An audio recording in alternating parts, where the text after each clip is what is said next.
Hello class, this is Demetrius Wilson.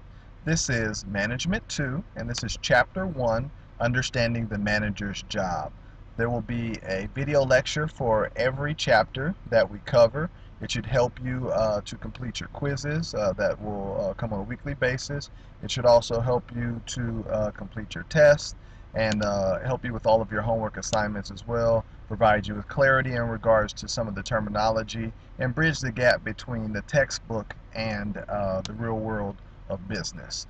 So as I indicated, this is Chapter 1, Understanding the Manager's Jobs. It's always good, it's always good to have and know and understand the learning outcomes before you kind of get into the chapter, because you have it set in your brain, these are the things that I need to know and understand. So it says, after studying this chapter, you should be able to, number one, define management, describe the kinds of managers found in organizations, identify and explain 4 basic management functions, describe the fundamental management skills, and comment on management as a science and art. I bet you didn't think it was that much that goes into management. Well, it's not that much that goes into bad management, but in the good management, it is a lot. Number 2, justify the importance of history and the theory to managers and explain the evolution of management throughout or thought of management thought through the classical, behavioral, and quantitative perspectives. And number 3, identify and discuss key contemporary management perspectives represented by the systems and contingency perspectives, and identify the major challenges and opportunities faced by managers today. And there are a lot of challenges that managers definitely face, but hey, that's why they get paid a little bit more. They don't get paid the big bucks, as everybody say. Oh, that's why you get paid the big bucks, but they get paid, medium bucks. So I want you guys to read this story on Netflix. So you guys all know what Netflix is, but you may not know the story of Netflix. So I'm not going to read the story to you. It's not reading rainbow time, but I want you to read in the text. If you don't have the text yet, you can look it up and look up the story. Actually, you know what? Read it from the book. I have a video that I'll post within the modules, and I'll show you guys how to get to that, or I showed you how to get to it in the introductory email with the video. And check out Netflix and check out the owner and sort of learn about the story. But long story short, the guy from Netflix, he went into Blockbuster looking to strike a deal with them, and they basically laughed him out of the building. And you guys know where Blockbuster is. I know back in the day, it's Friday today, and everybody would be in Blockbuster. They'd be in there getting their movie, getting their Red Hots, their ice cream, and their popcorn and everything else. Now you see nothing of the sort. So Blockbuster definitely missed their opportunity there. But you'll have a chance to read the story here and also watch a video on the story as well, which is quite interesting. Alright, so introduction to management. Let's talk about these definitions and terms. And just so you know, all the definition and terms that I go over in this lecture are ones that are more than likely going to be on your test. So as you look at our first definition, you see organization. It's a group of people working together in a structured and coordinated fashion to achieve a set of goals. We have goals as an organization. We are going to work in some type of coordinated, organized fashion in order to meet those goals. And that's why goals from the very top should be aligned with the members of the company that are on the very bottom. We need to all be on the same page. Management. Now this definition touches a lot of things, so I'm going to read it, so listen carefully and closely to this one, because from that definition of management there are a lot of sub-definitions that we need to know and understand, and basically is the premise for management. Management is a set of activities including planning and decision making, organizing, leading, and controlling, directed at an organization's resources, human, financial, physical, and information. Those are the resources, with the aim of achieving organizational goals in an efficient and effective manner. Well, a few words that you're going to pull out of that definition and key in on and understand that management is planning, organizing, leading, and controlling. Alright, there's a very funny video that's also posted in the supplemental videos that talks about planning, organizing, leading, and controlling. It's more funny than good, but I think you guys will definitely get a kick out of it. So who is a manager? A manager is someone whose primary responsibility is to carry out the management process. Simple definition. If that's on the test, you better get it right. Efficient, that means using resources wisely in a cost-effective way. So I want to be most efficient. So if there's a cover page on the document that I print, to be most efficient, I want to take that cover page and I want to use it as scratch paper for something else. Effective, making the right decisions and successfully implementing them. So you must know and understand that you should be making the correct decision, and you must implement the correct decision, right? Just because you make it doesn't mean that it comes to fruition and you implement it. So you have to do both. These are the levels of management. You can check that diagram out. So top managers, middle managers, first line managers, right? And these are the different departments. Typical companies are spread out and managed in this fashion, right? So you have your marketing manager, then you have maybe have a marketing director, and at the top maybe you have a marketing VP or the VPP of management. And same applies to the other areas of business. So, kinds of managers and by level and area. So, organizations generally have three levels of management, represented by top managers, middle managers, and first line managers. Regardless of the level of managers, they are usually associated with a specific area within the organization, such as marketing, finance, operations, human resources, administration, or some other areas, right? And that all makes sense. But that does not necessarily mean that every organization has to look like that. No, they definitely do not. Organizations hold their own form and fashion. Some change, some stay the same, some evolve, some don't. So remember I talked about all those definitions that will stem from the big definition of management.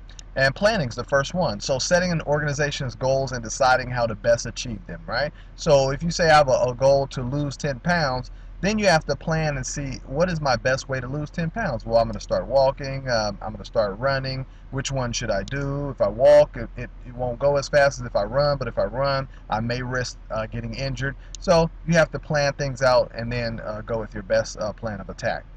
Decision making is part of planning process that involves selecting a course of action from a set of alternatives, right? So you have to make a decision, and you want to look for the best decision, and you can have more than one correct decision, but you want to look for the very, very best decision. Just like if I asked you a question and it had one answer that was absolutely not, one answer that was close but no, one answer that was, yeah, this one will work, and then another answer was like, that's right on the money. You better pick the one that's right on the money. Organizing, determining how activities and resources are to be grouped. So you have to organize. I want these people to work with these people because of this reason, right? I want sales right by customer service so that they can let them know whatever type of assistance they need. So I just want to follow this square and go over that with you real quick. Planning and decision making, setting the organization's goals and best deciding how to best achieve them.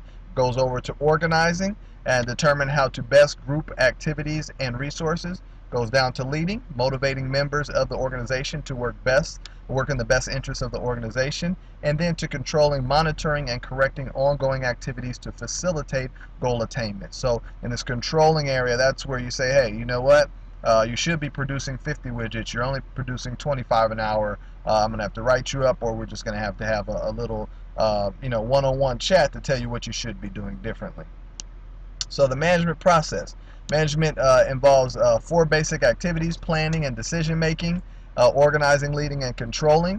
Although there is a basic logic for describing these activities in sequence as indicated by the solid arrows, most managers engage in more than one activity at a time and often move back and forth between the activities in unpredictable ways. And that's very, very true. Go back to the diagram real quick for you.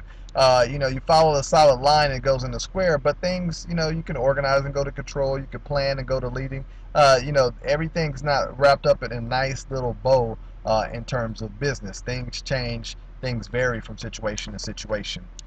Leading. So leading is a set of processes used to get members of the organization to work together to further the interests of the organization, right? So don't, get it twisted or not understand that they want to further the interests of the organization. It's not about, or only or solely about you. Controlling is monitoring organizational progress towards goal attainment. All right, so if you're coming in late every day, and then I have to write you up because it's a control mechanism so that you come in on time and you can answer the phone as appropriate. So I want you guys to read this story about sustainability matters, right? I love this book because it talks about going green, going towards zero waste. But although I want you guys to read it, I do want to check want you guys to check out these 3 things that DuPont did. So composting cafeteria waste and using it in landscaping. Great idea. That's the way to go green. Use things over and over again. Repairing shipping pallets to extend the use of their life, and shredding those not repairable for use as animal bedding, right? So we're finding more than one use for the things that we have and we purchase. And recycling countertop waste into landscape stone, right? I didn't even know you could do that, but right on, good for DuPont for figuring out how to. Technical skills. Now, technical skills can become a big deal for a variety of reasons. A lot of times, if a manager doesn't have any technical skills and doesn't know how to do any of the processes that their associates know how to do, sometimes they won't get or receive the type of respect that maybe they deserve.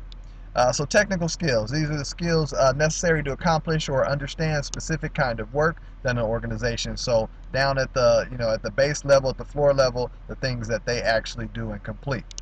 So say people are having layoffs, big shifts in the company. A lot of times people think like, oh, they're going to lay off and they're going to get rid of 30 worker bees or associates, whatever you want to call it, people. But I worked for a company before, and instead of doing that, they just said, you know what, let's get rid of these 4 vice presidents because their salary would equate to $1 million. Let's get rid of them. We can't stop doing the work, so we can't get rid of all the worker individuals, but we can get rid of upper management because they're not really doing too much. Interpersonal skills, the ability to communicate with, understand, and motivate both individuals and groups, right? So you have to have interpersonal skills. You have to be able to talk to people, to listen to people, to know and understand and feel and react off of what they say and what they do. You don't need to kind of be oblivious to human contact. And conceptual skills, the manager's ability to think in the abstract, right? You need to think about these theories, think in abstract, think of how things should be, how they should go, and then work towards a goal that you think will be beneficial towards the company. Diagnostic skills, you can go ahead and read that one on your own. I want to skip straight to communication skills. This is a manager's ability to effectively convey ideas, information to others, ideas and information to others, and to effectively receive ideas and information from others. And this part right here is the part that everybody forgets. So communication is not just you getting your point across. It is also effectively receiving ideas and information from others. If you're not open to hear what they have to say, then you guys probably aren't really communicating. Decision-making skills, and as a manager, you need great decision-making skills. So, well, you don't need great decision-making skills if you want to keep your job. You need great decision-making skills. If you want to mess your job up, then hey, your decision-making skills can suck. This is the manager's ability to correctly recognize and define problems and opportunities, and to then select an appropriate course of action, right? Select appropriate course of action to solve problems and capitalize on opportunities. So just like a SWOT analysis, if you guys have had that in your classes, strengths, opportunities, strengths, weaknesses, opportunities, and threats. Those opportunities you want to key in on because those can equate into dollars. Time management skills, definitely need those as a manager. You need those as an individual. You need those as a person living here on planet Earth. The manager's ability to prioritize work, to work efficiently, and to delegate appropriately, right? So some managers don't delegate enough. Some managers delegate too much, right? Need to find that nice little, soft spot in between that works on both sides. So most successful managers have strong time management skills. This allows them to stay on top of their work, meet deadlines, achieve their goals, and avoid unnecessary stress. Poor time management skills, however, often lead to falling behind on work, not meeting goals, being late on projects, and excessive stress, right? So you don't want to be in that second category, right? So get out in front of your the things that you need to do. Have good time management skills. Write things down and say, hey, I want to do this at 10 o'clock, this at 12 o'clock, right? Don't just, sometimes just or always just play it by ear because you're going to need to know and understand that that you're going to have some excess time because of contingency plans, backup plans for things that happen, and you may just need additional time because you can't figure something out. So you need to have good time management skills if you're a manager, and also if you're an individual or a person living here on Earth. Theory, we already kind of talked about that, and concepts was conceptual framework for organizing knowledge and providing a blueprint for action, right? So what's the blueprint? And then we continue if it works, right? Don't if it's not broke, don't fix it. and then if we need to enhance our blueprint, then we do. Classical management perspective, it consists of two distinct branches of management: scientific management and administrative management. We'll talk about what the definitions are of those two. Scientific management is concerned with improving the performance of individual workers, right? So I'm doing time motion studies, things of that nature, to know and understand what you're doing and then to help you get better at what you're doing. There's nothing I've ever done in a job that I don't get better at constantly, constantly, constantly. If you do a project ABC and you do it on Monday, by next Monday you should be a little bit better. And the Monday after that, a little bit better. And 2 months from then, at that next Monday, hey, you're an expert. Soldiering, and don't think that managers don't know that this is occurring, right? Or maybe your manager or some other people's managers don't know. I know it's occurring. But soldiering is employees deliberately working at a slow pace, right? Let me find this nice, slow, comfortable pace that I can work at, so that I can get my work done and still be comfortable and socialize and do the things that I'd like to do. Not anything new. This has been going on for years and years, but that is the term for it. I'm sure you could come up with a million other different terms that would fall right into place for that as well. So let's look at the steps in scientific management. So develop a science for each element of the job. Replace old rule of thumb methods, right? We used to do ABC, now we're going to do XYZ. Scientifically select employees and then train them to do the job as described in step one. So we're going to train them to do that actual job. Then step three is supervise employees to make sure they follow the prescribed methods for performing their jobs, right? So we're going to make sure you do the right thing. And then number four, continue to plan the work, but use the workers to get the work done, right? Because now they're fully and well equipped to get the job done. So steps in scientific management, Frederick Taylor developed this system, scientific management, which he believed would lead to more efficient and productive workforce. Uh, Bethlehem Steel was among the first organizations to profit from scientific management and still practices some of its parts today, right? So long-standing, just because the guy was from yesteryear does not mean that he didn't have a great idea in terms of scientific management. Administrative management focuses on managing the total organization, right? So that's everything within the organization, not just organizing and focusing on one individual.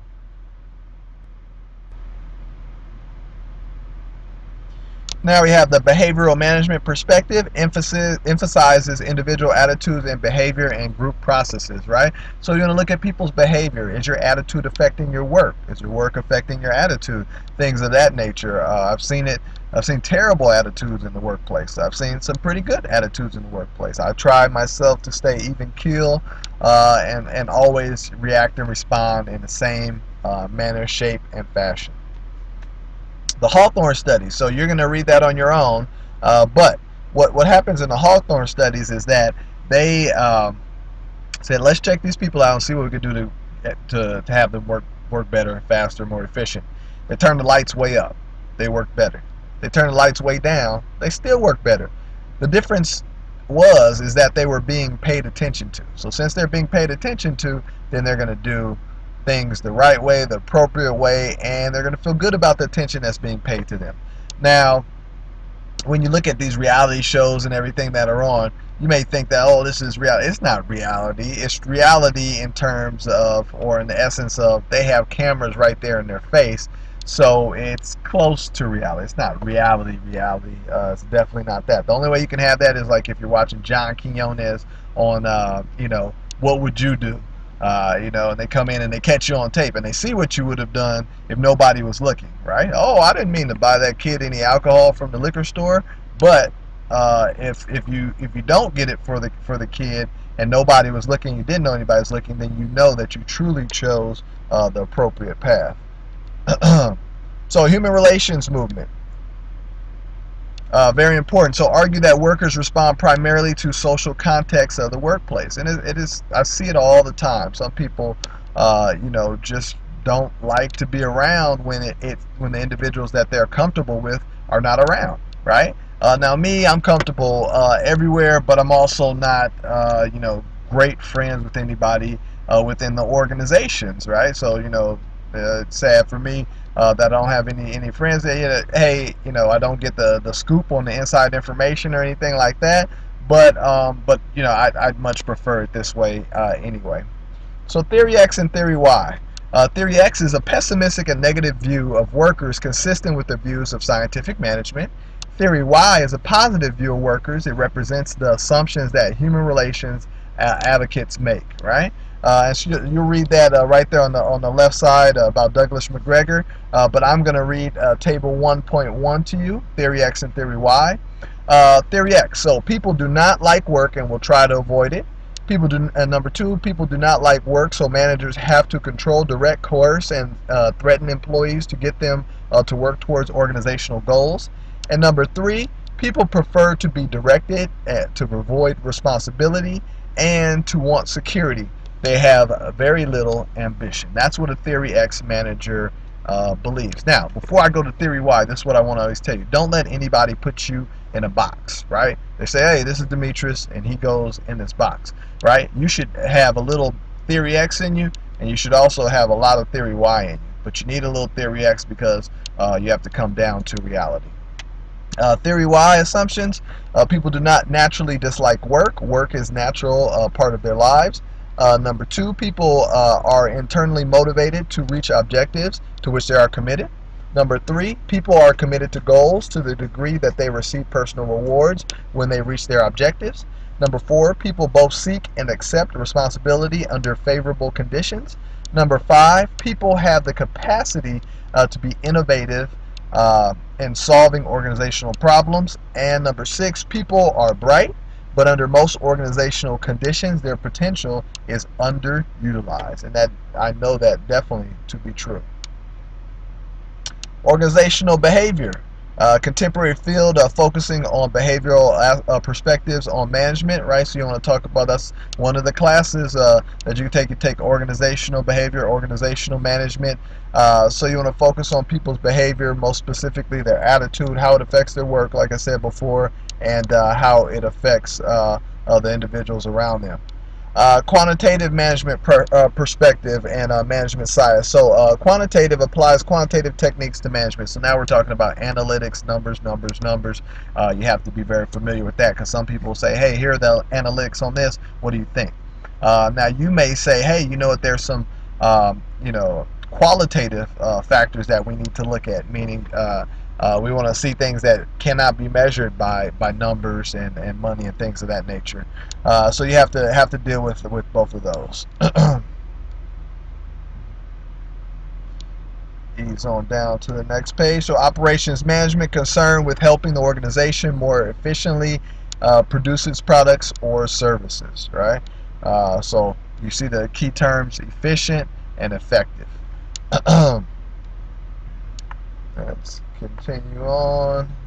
Didn't want to go that far. My fault. All right, let's talk about the system perspective. Interrelated set of elements functioning as a whole. So I want you to follow a path on this. Don't have to get it all right now because you're going to go back, you're going to read the textbook. Inputs from environment, material inputs, human inputs, financial inputs, and informational inputs, right? They go into the big cog, the big machine. Transform process, technology, operating system, administrative systems, and control systems. Goes out to outputs, right? So things go in, things come out. Outputs into the environment, products / services, profits / losses, employee behaviors, and information outputs as well. Open system, closed system, and subsystems. You're going to read those on your own. I don't really key on those too much this chapter. Or synergy. So we're going to go ahead and just go ahead and skip that page. But I want you to read it. I'm just not going over it in the lecture.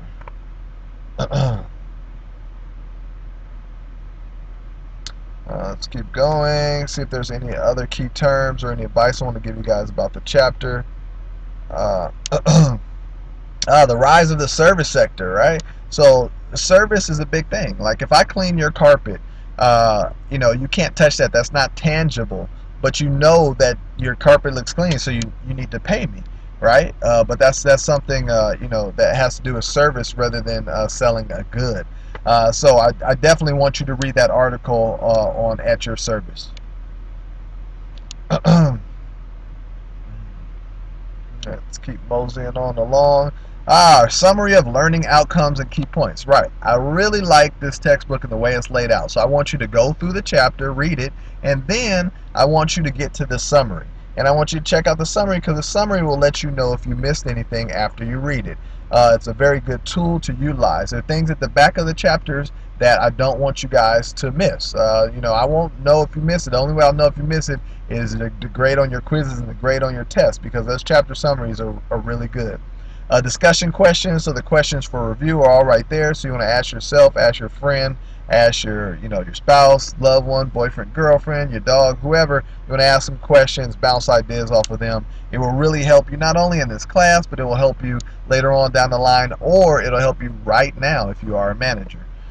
So building effective time management skills, I want you to check that out too, especially if you didn't do your homework in the appropriate time frame. But time management skills are very, very important. Self or skill self-assessment instrument. So here's an instrument that will allow you to assess yourself, right? Be honest with yourself. Do not lie to yourself. You can lie to anybody. You can lie to me. You can lie to anybody else, but do not, absolutely do not lie to yourself. You have to know and understand what type of individual you are. And I definitely want to get to this because I teach this in a lot of different management classes. This is the Johari window. So a window, as you know, typically has 4 panes, and these are the 4 panes. This quadrant 1, you see the open self, the characteristics apparent to me and to others. These are of your characteristics. Quadrant 2, the blind self, characteristics not apparent to me. So everybody else sees it, but I don't see it. Quadrant 3 is the concealed self, characteristic known to me, but kept hidden from others, right? So I know it, but I want to hide it from you. And then quadrant 4, the unknown self, this is the blind area. Blind spot, just like with the car. I don't see it. I don't know where it is. Help me to get there. All right. All right. Let's see and double check if there are any additional terms that you need to know. And they're not. You also have your case questions. If you have time, you can go through those. But other than that, you can look at You Make the Call, right, and talk about Reed Hastings again from Netflix. But other than that, that's the end of chapter 1. And so you'll be sure to take your quiz after you're done watching this lecture, reading the chapter, watching supplemental videos. Be sure to take your quiz and complete your assignments. And that's the end of chapter 1. We'll move on to chapter 2 next week. As always, everyone, please have a good day and a great week.